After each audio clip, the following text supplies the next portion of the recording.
Now, it's not good news. Top right-hand side of your screen, you'll see we are still in stage 6 blackouts. Now, in case you're wondering, it's suddenly changed.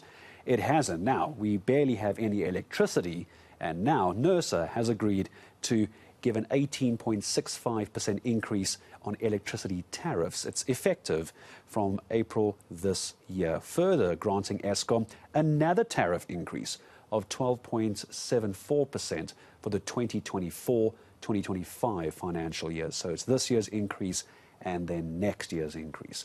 Well, the regulator's decision to grant it has been slammed, especially since the power utility is unable to actually give us reliable power. Padayachee, a former Eskom and City Power executive, joins us for more. Vali, hello, good to have you with us here on eNCA. And it's going to be an awkward question for you, isn't it, as a former Eskom and City Power executive, because you know the money is needed to get the job done. But I'm sure you also understand how angry we all are. What's your reaction to the increase?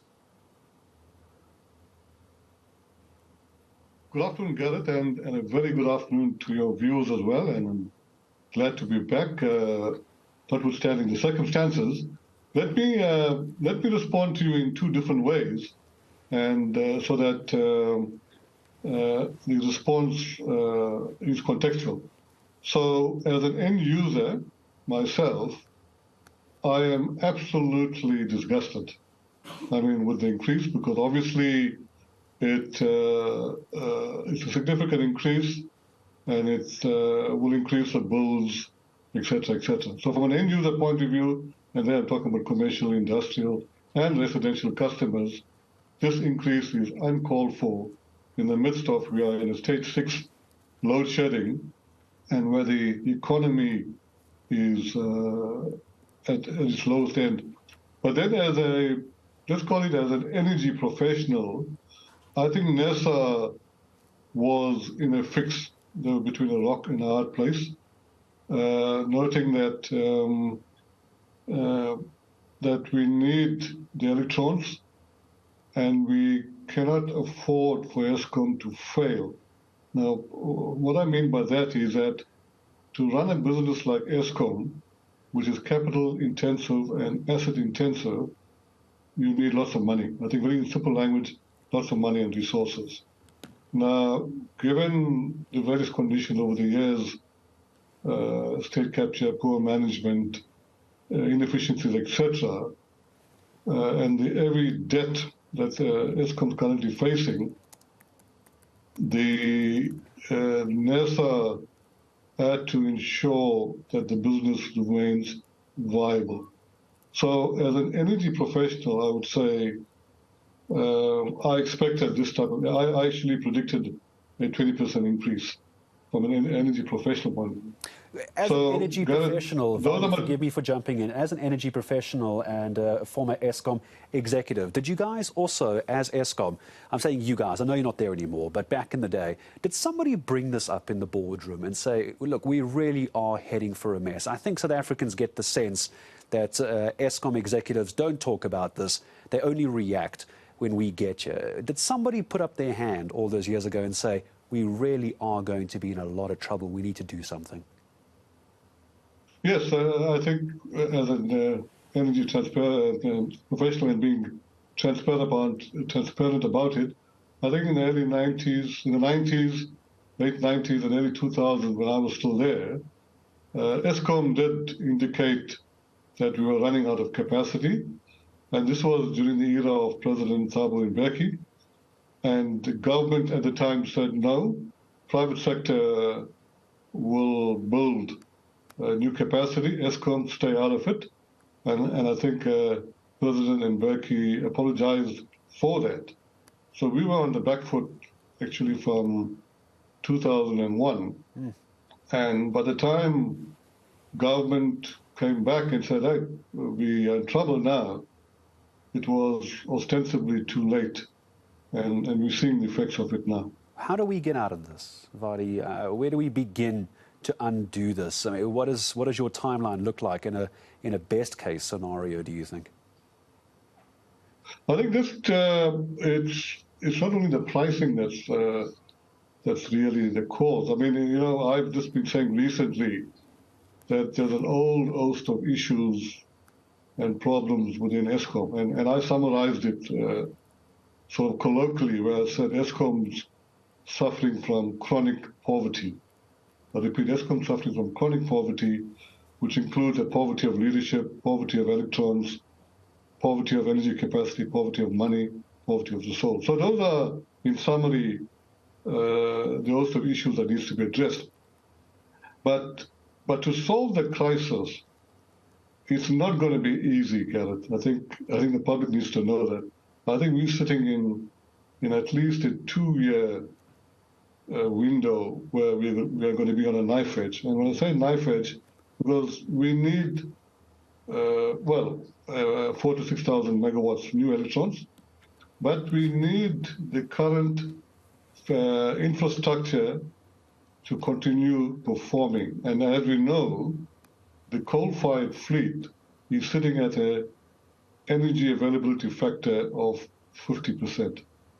We need to be, and the regulator has alluded to this yesterday, they are wanting Eskom in year one to step up, which I agree, and perform at least 70% EAF, and then year two above that. I'm not sure if that's possible, given Eskom's current performance. So I think the public must brace themselves for that, especially commercial industrials need to look at being self-sufficient. But having said that, Eskom needs to step up and try and get to as close as possible to the energy availability factor of 70%. It's a tough call.